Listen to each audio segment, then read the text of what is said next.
આંતરરાષ્ટ્રીય બુલિયન એક્સચેન્જનું ઉદ્ઘાટન પીએમ મોદી ગુજરાતને વધુ એક મહત્વની ભેટ આપશે। ભારતમાં બુલિયન ઇકોસિસ્ટમનો વિકાસ मेरे अन्य साथी बिजनेस वर्ल्ड के सभी गणमान्य साथी, यहां उपस्थित अन्य सभी महानुभाव,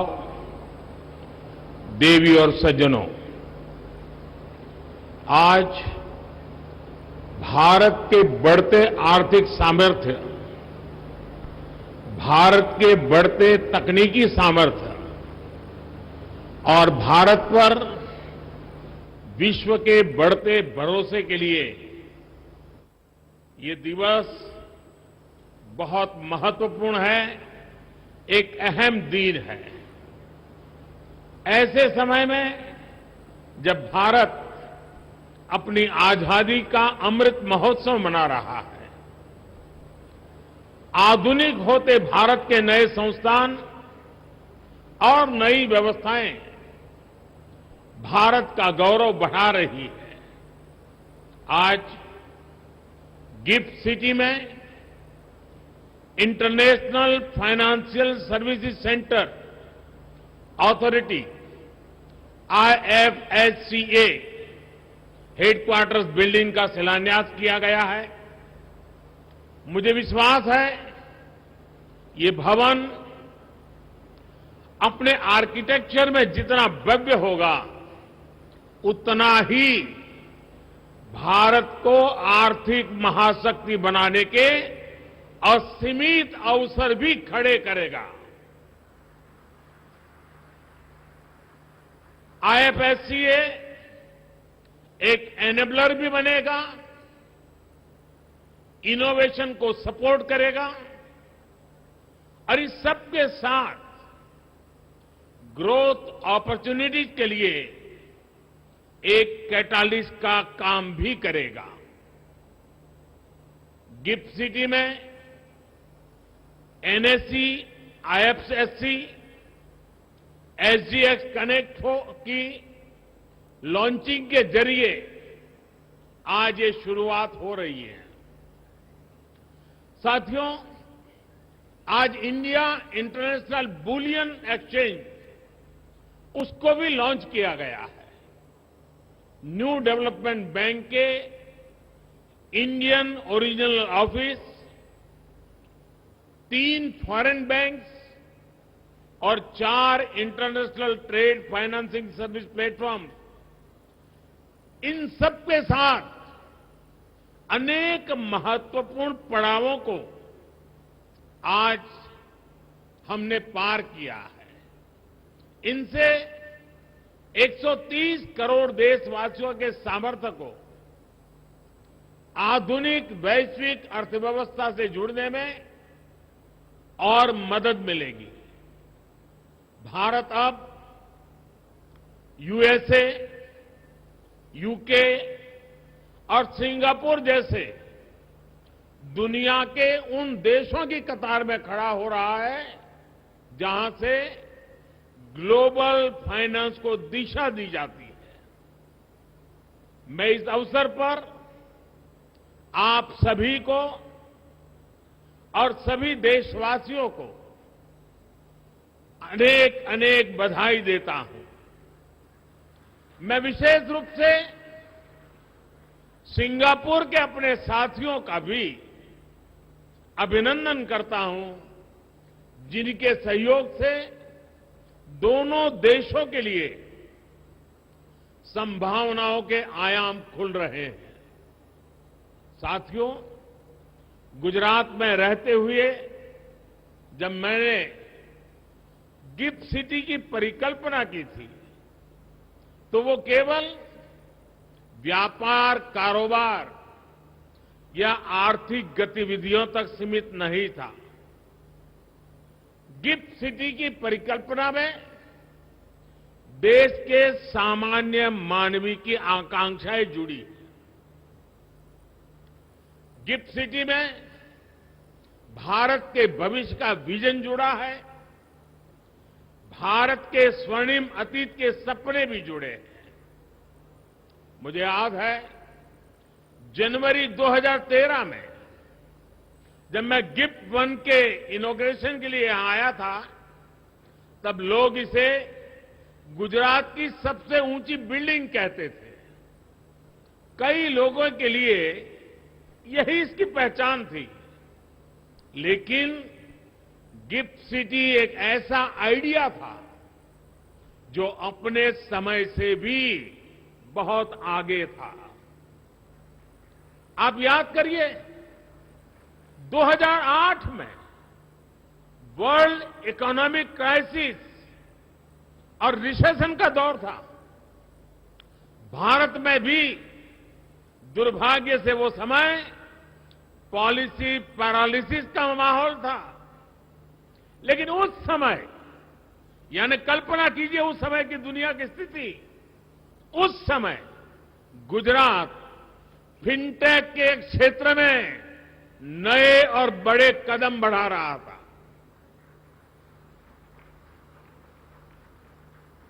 मुझे खुशी है कि वो आइडिया आज इतना आगे बढ़ चुका है।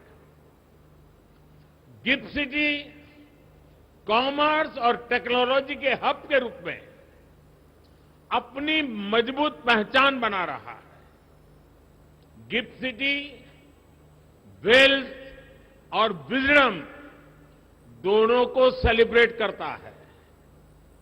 मुझे ये देखकर भी अच्छा लगता है कि गिफ्ट सिटी के जरिए भारत विश्व स्तर पर सर्विस सेक्टर में मजबूत दावेदारी के साथ आगे बढ़ रहा है।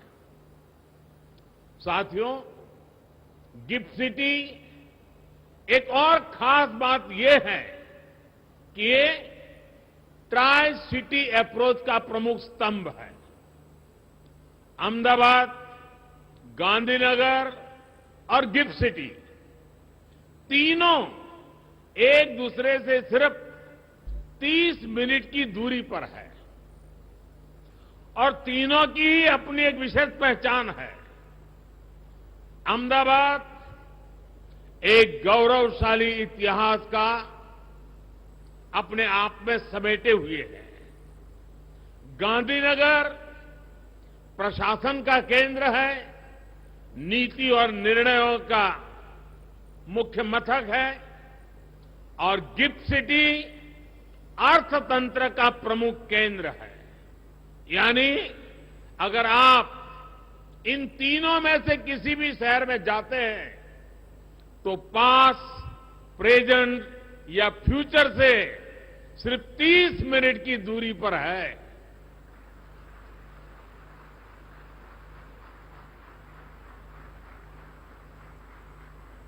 साथियों, गिफ्ट सिटी से जुड़े initiatives ease of doing business और ईज ऑफ लिविंग की दिशा में हमारे प्रयासों का हिस्सा भी है।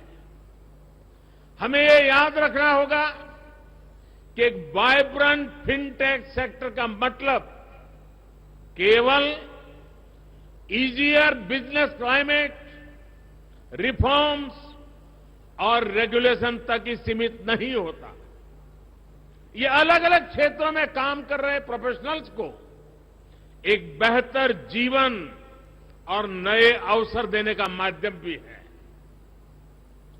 गिफ्ट सिटी एक ऐसी जगह बन रहा है जहां से नए नए आइडियाज निकल रहे हैं, वेल्थ क्रिएशन हो रहा है और दुनिया के सबसे बेहतर माइंड्स आकर यहां सीख रहे हैं।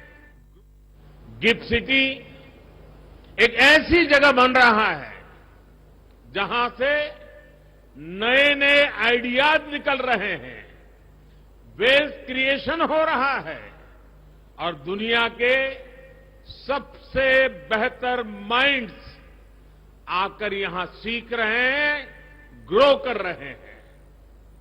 यानी गिफ्ट सिटी एक तरह से भारत के पुराने आर्थिक गौरव को प्राप्त करने का भी एक माध्यम बन रहा है। यहां इंडस्ट्री के जो दिग्गज है, वो जानते हैं कि भारत के लोग सैकड़ों वर्षों से व्यापार और व्यवसाय के लिए पूरी दुनिया में जाते रहे हैं। दुनिया का ऐसा शायद ही कोई हिस्सा हो जहां भारतीय पहुंचे न हो। भारतीय व्यापारी इनोवेटिव फाइनेंसिंग टेक्निक्स उसका भी इस्तेमाल करते थे। मैं जिस जगह से आता हूं, मेरा जो जन्म स्थान है वडनगर, वहां खुदाई चल रही है और वहां भी खुदाई में प्राचीन काल के सिक्के मिल रहे हैं। ये इस बात का सबूत है कि हमारी व्यापारिक व्यवस्था और संबंध कितने व्यापक थे। लेकिन आजादी के बाद हम खुद ही अपनी विरासत को, अपनी इस ताकत को पहचानने से कतराने लग गए। संभवतः ये गुलामी और कमजोर आत्मविश्वास का असर था कि हमने अपने व्यावसायिक, सांस्कृतिक और दूसरे संबंधों को जितना हो सका सीमित कर दिया। लेकिन अब नया भारत इस पुरानी सोच को भी बदल रहा है। आज इंटीग्रेशन हमारे लिए सबसे बड़ा महत्वपूर्ण एजेंडा है। एक ग्लोबल मार्केट के साथ, ग्लोबल सप्लाई चेन्स के साथ तेजी से इंटीग्रेट कर रहे हैं और गिफ्ट सिटी भारत के साथ साथ ग्लोबल अपॉर्चुनिटी से जुड़ने का एक महत्वपूर्ण गेटवे है। जब आप गिफ्ट सिटी के साथ इंटीग्रेट करेंगे तो आप पूरे वर्ल्ड के साथ इंटीग्रेट करेंगे। साथियों, आज भारत दुनिया की सबसे बड़ी इकोनॉमीज में से एक है। इसलिए भविष्य में जब हमारी इकोनॉमी आज से भी कहीं ज्यादा बड़ी होगी, हमें उसके लिए अभी से तैयार होना होगा और बड़ा होना तय है।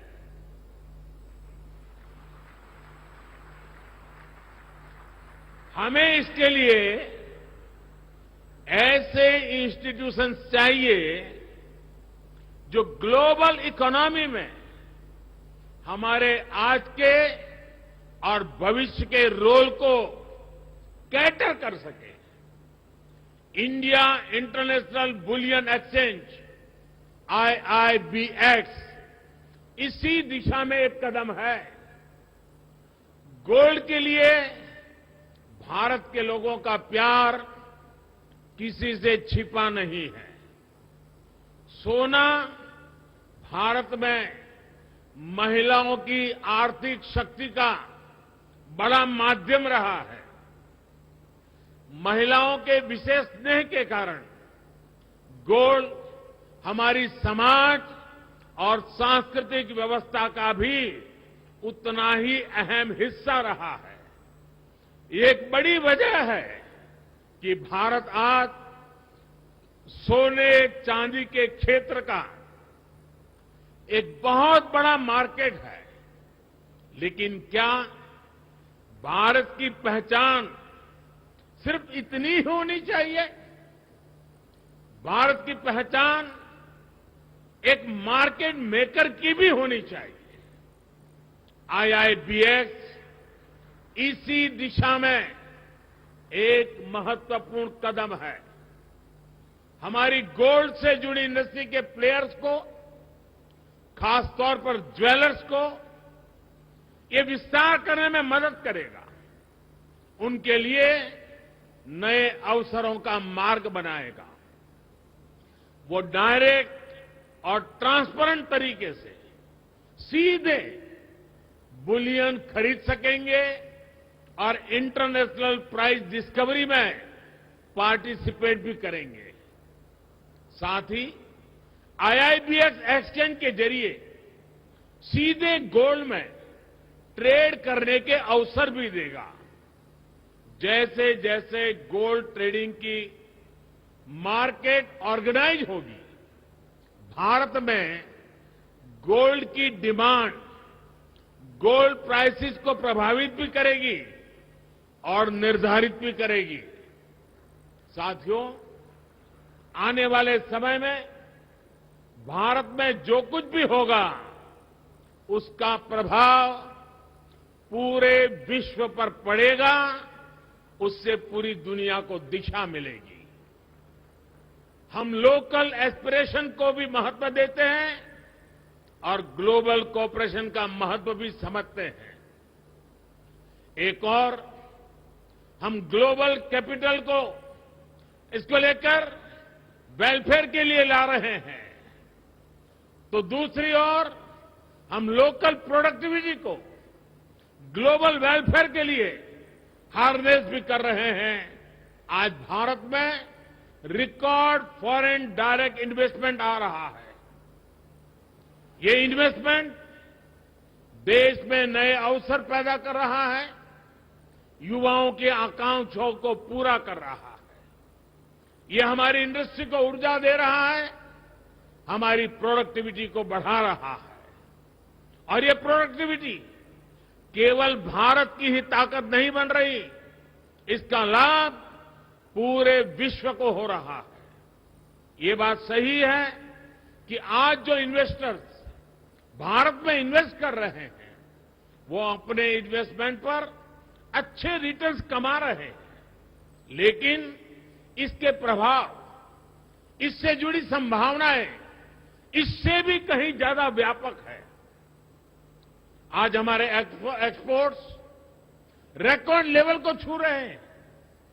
हमारे प्रोडक्ट्स नए नए देशों में, नए नए मार्केट्स में पहुंच रहे हैं।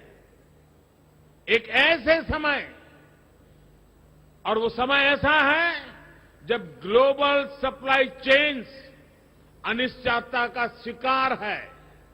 दुनिया इस अनिश्चितता से आशंकित है। भारत दुनिया को क्वालिटी प्रोडक्ट्स और सर्विसेज का भरोसा दे रहा है।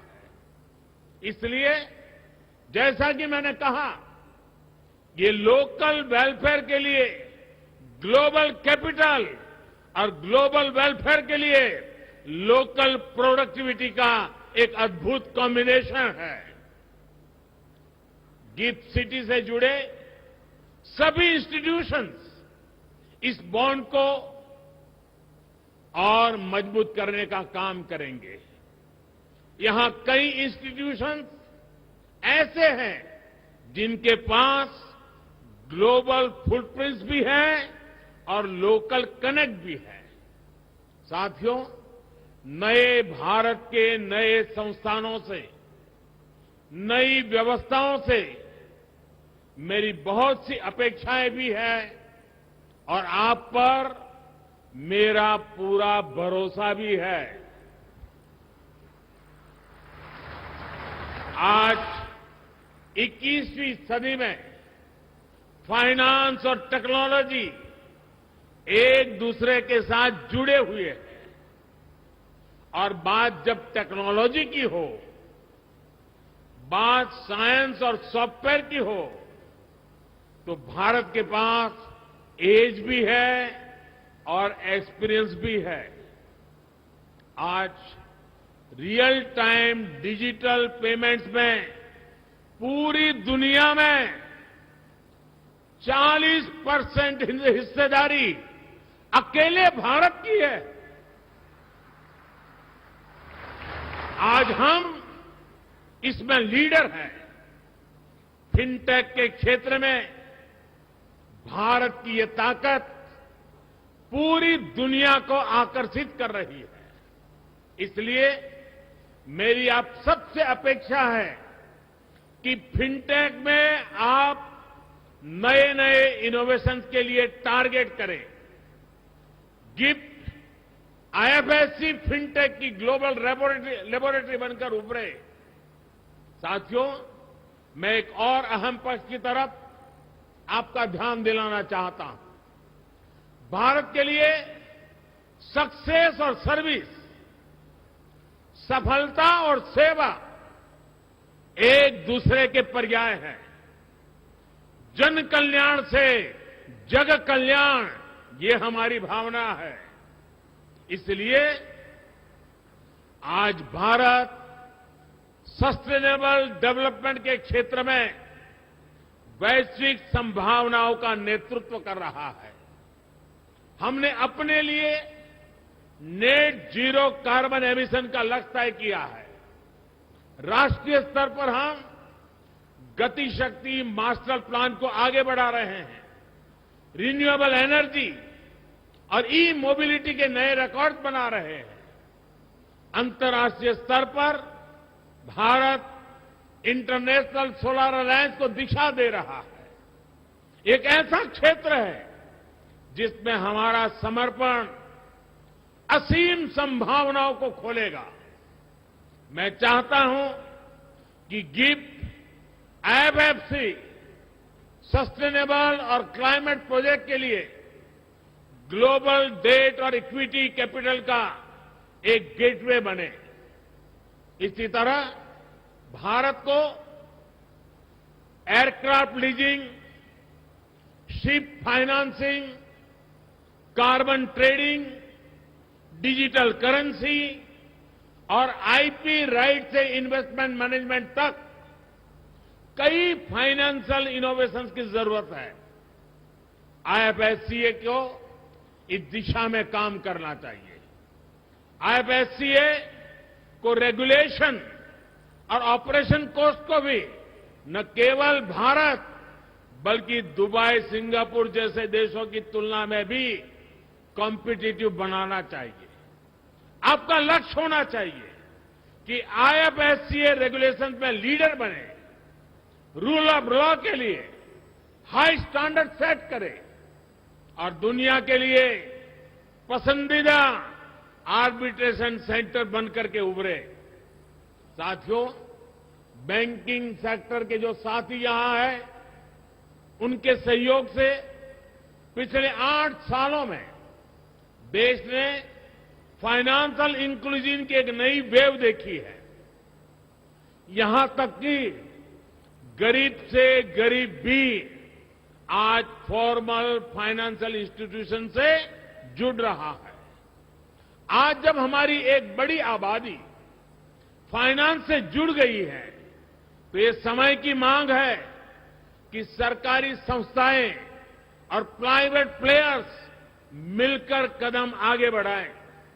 उदाहरण के तौर पर आज बेसिक बैंकिंग से ऊपर उठकर फाइनेंशियल लिटरेसी के क्षेत्र में फाइनेंशियल एजुकेशन के लिए बड़ा स्कोप है।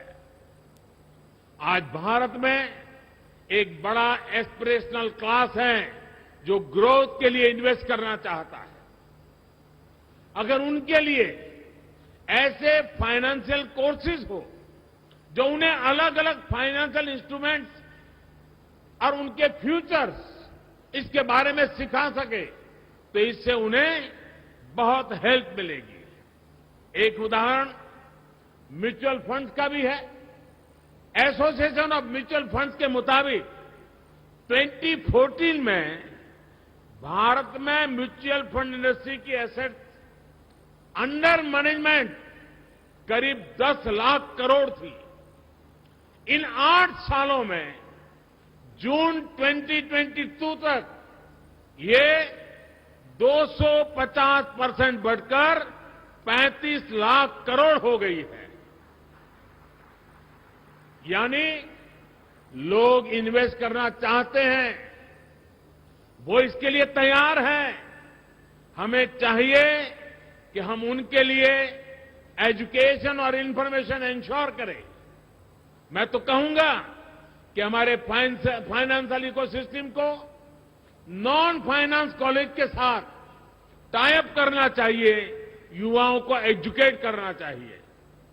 आखिरकार ये युवा ही है जो आने वाले समय में अर्नर्स और इन्वेस्टर्स बनेंगे। इन कोर्सेज में लोगों का भरोसा पैदा हो, इसके लिए उन्हें नॉन फॉर प्रॉफिट मोड पर चलाया जाना चाहिए।